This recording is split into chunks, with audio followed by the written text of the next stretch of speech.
Testing another emissary build, and this time it's Machine Emissary, and we're against the one and only Pain123, who's playing Chaos Burn. So this is going to be a hard match, so let's see who's going to start first, and remember to hit that like and subscribe if you're enjoying this series. So we're starting, and our opening hand is Duel, Tomato, Power Greed, Bakorchi, and Machine Duel. Now Pain has the Thunder Dragon, Secret Barrel, Just Dessert, Jar, and Mind Control. Very nice. Now we draw into a limiter removal, which isn't the greatest at the moment, but Duel is going to go and snipe too, so they can't really have an idea of what we're playing or decide what to discard afterwards. So we're going to go with Bakorchi, which is going to spell summon 2 more with Machine Duel, so we could do some deck thinning, and then Power Greed to get Tsukuyomi and Sangan. Now we're going to have to pass. He is going to go Thunder Dragon, adding the 2, and then he's going to go and just set 3 and pass. We draw into Perfect Machine King. Okay, so we're going to go and just set Tomato and then pass. He is going to go with the Spy to flip, and then he's going to go Secret Barrel, so we're taking some damage. Tribute Summon for Thunder Dragon, so he has the Dark in the Graveyard, and now he's going to go and banish the Tomato. He is going to swing into one of them. We top deck into a creature swap, not bad. We're going to switch to Kochi in attack mode, then creature swap. Now we're going to tribute Bull for Perfect Machine King, which actually gains 500 for all machine monsters on the field. So now he's at 32, and we are attacking over the BLS, which is awesome. So now we're going to go over set and pass. He's going to go set the Duskarwala. We're going to summon the Sangan, and now we're going to attack into the Spy, and then we're going to attack into the Bakorchi. He goes Secret Barrel again. So now Graceful Charity is a good top deck. He's going to get the Savage Jar, which is quite good. So he's going to go and T-side. He goes to Geometrio. Now we draw into the Jinzo, which I'm like, oh man, if only we had it a bit sooner. So Jinzo is going to be summoned. We're going to add the Heavy Mech support, and we're going to attack into the Duskarwala. We're taking some damage. Now, instead of attacking, I decided to set, because in case if it was another Duskarwala, I want to set, so hopefully he could actually just flip summon it to deal the additional damage, at least. But I was not expecting the Sabajar, so that kind of hurt a bit, and we lost 900. So now we're in a very bad position, because we're going to have an accumulation of hand, and he has quite a bit of good stuff to set up to win the game. So he's going to add the Heavy Storm and all the Ojama stuff. So very, very nice. Let's just wait for him to do all his stuff. Yeah, Sabajar always takes time. So Duskarwala gets added back, Spy 2, and now he's going to go and supposed to summon Heavy Storm. We're going to chain, make a monkey at 4,000. So this is just another vanilla option for Emissary, and it's quite good because 1,000 isn't the highest, but 18 is not really something to laugh at. And also with double limiter, it becomes 4,000. So end phase, he's going to die. Ojama is going to spell summon 3 tokens. Now we won't be able to activate that Nobleman because he's going to flip everything face up, and we're going to lose the game. So wow, that's actually very intense. So now we're into game 2. So let's see, we can make a comeback. We have Power Greed, Sangan, Mobius, Machine Dupe, and Nobleman cross sell. Pain has the Wigeki Break Tarantula, Wigeki Break Duskarwala, and Spy. So we have a very similar hand because we just drew into the Heavy Mech, which is very good, by the way. So we're going to go and summon it, do some more deck thinning. And if you notice the deck size, it's because we are playing with quite a bit of max out, so we will have to build a consistency. He top deck into the Tribe, which is going to wipe our board. So now we're like, okay, that hurt a lot.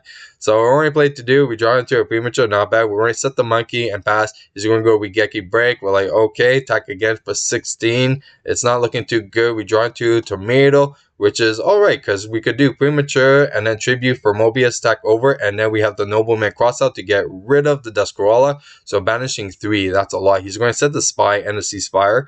Now we're going to go summon the Sangan. If he did not do anything on this summon, that means it's not a Tarantula, so we're actually safe in that regards. But this is why I prefer to summon first before activating the Nobleman crossout. So Nobleman, he changed Ceasefire. So now our Mobius is going to attack, and Sangan is going to attack directly. Now Pain draws into the jar, but he decides to do card destruction, and we draw into a card destruction at Book of Moon. Not bad. Now we're going to draw into Tsukuyomi. We are just going to swing with those 2. I don't really want to commit to any summonings just in case. We're going to set the book. He goes heavy. We're going to chain it, and we're going to draw it, and now we're going to clean it up by just flipping it and attacking with both. So that's it for game 2. Now we're in game 3. Winner takes it all. So Payne is finally starting this time. His opening hand is Jar, Graceful Charity, Magic Cylinder, Power Greed, and Ring of Destruction. We have the Heavy Storm, Creature Swap, Dekochi, Bakochi, and Mobius. Are we able to draw 2 cards off of Dekochi? That is the question. So they're going to go and draw a bunch. Very nice. Set 4. Now he's going to go with the Ojama Trio and Special Summon 3. Now, I didn't really want to shotgun on the Heavy Storm because majority of the times when involving burns, they always do the most reactive cards first and then situational cards like after as like follow-up. So we're just going to go Creature Swap just to give him 1.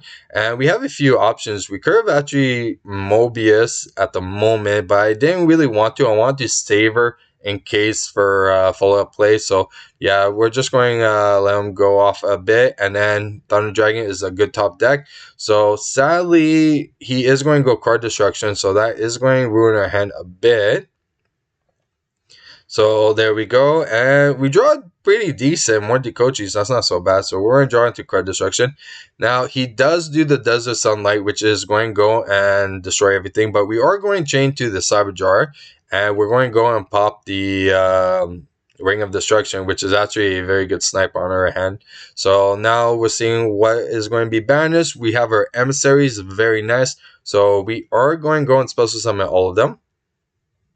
And he is going to go and add, and it's just a spy, so he's going to just set it.